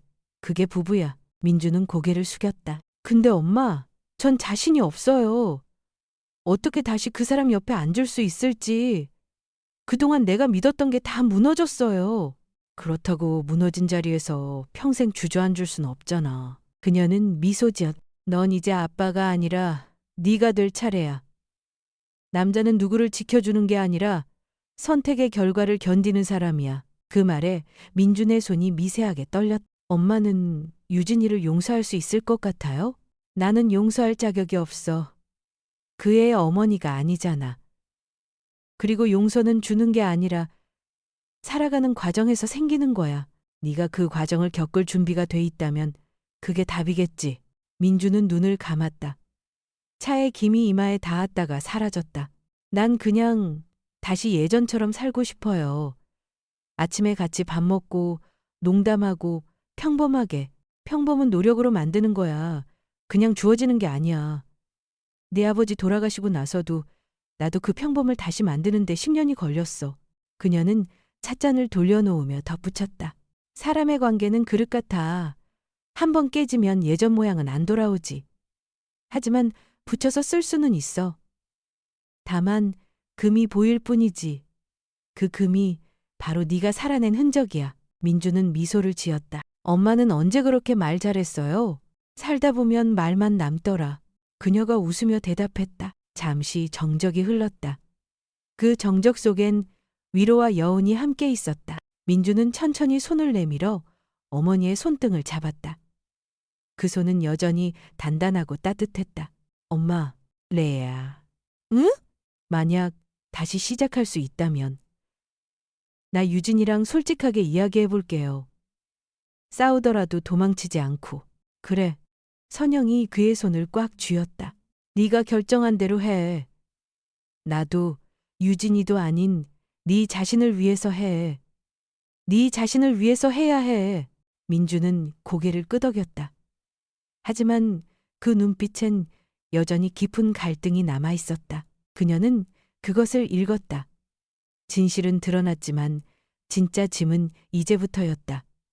그것을 어떻게 감당하고 어디까지 책임질 것인가. 창문 밖에서 햇살이 조금씩 번졌다. 선영은 자리에서 일어나 커튼을 걷었다. 부드러운 빛이 거실을 채웠다. 그녀는 돌아서며 말했다. 민준아, 인생은 늦게 배워야 오래가. 민준이 그 말을 곱씹듯 중얼거렸다. 늦게 배워야 오래간다. 그래. 지금이라도 배우면 늦은 게 아니야. 그녀는 다시 찻잔을 들어 조용히 마셨다. 민주는 눈을 감았다. 그제야 마음속 어딘가에서 묵직한 응어리가 조금 녹아내리는 걸 느꼈다. 잠시 후 그는 자리에서 일어나 구두를 신었다. 어디 가니? 유진이한테요. 그녀는 고개를 끄덕였다. 가서 말해라. 네가 본 진실을, 그리고 네가 원하는 미래를. 문 앞에서 민준이 돌아섰다. 엄마, 고마워요. 그녀는 미소 지었다. 고맙다고 하지 마. 살아서 다시 오는 게 효도야. 문이 닫히고 집안엔 다시 차향만 남았다. 선영은 그 향기를 맡으며 속삭였다. 이제야 어른이 됐구나. 우리 아들. 햇살이 점점 더 깊이 거실로 번졌다. 그 빛 속에서 어머니는 조용히 눈을 감았다. 아직 남은 걱정이 있었지만 그 걱정마저도 사랑의 또 다른 이름임을 알았다. 아마 여러분 중 99%는 이 말을 듣고 한숨을 쉬며 좋아요나 구독을 누르지 않고 그냥 지나칠 거예요. 1초라도 걸리더라도 지금 몇 시이고 어디서 듣고 계신가요? 추석 아침. 햇살이 조용히 부엌창을 스쳤다. 집은 작년보다 훨씬 단출했다.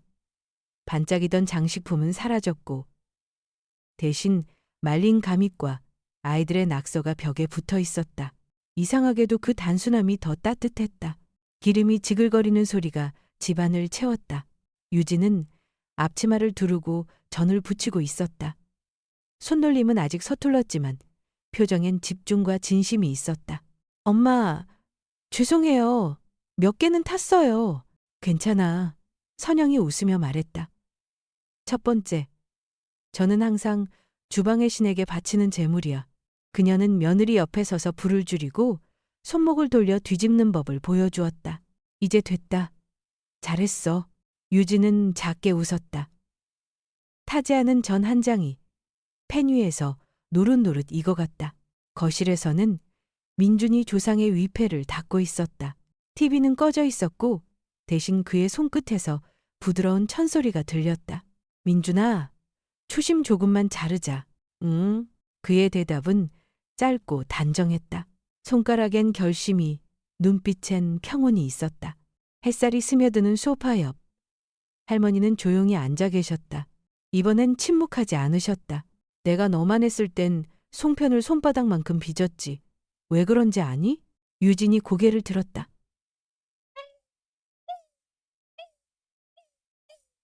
손이 작았거든. 그래도 그 손으로 제사를 다 준비했어. 유진은 미소를 지으며 고개를 숙였다. 작은 손이지만 이제는 그 무게를 조금은 감당할 수 있을 것 같았다.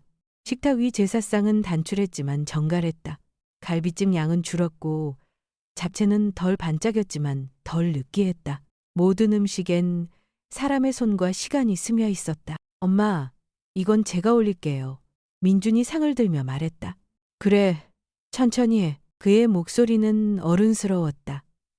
작년에 억눌린 소년이 아니었다. 잠시 후 제사가 끝나자 가족은 한자리에 모였다. 유진이 국을 나르고 민준이 그릇을 닦았. 서툴지만 서로의 속도를 맞추려는 조심이 손끝에 남았다. 선영은 그 모습을 바라보며 미소 지었다. 모든 게 완벽하진 않아.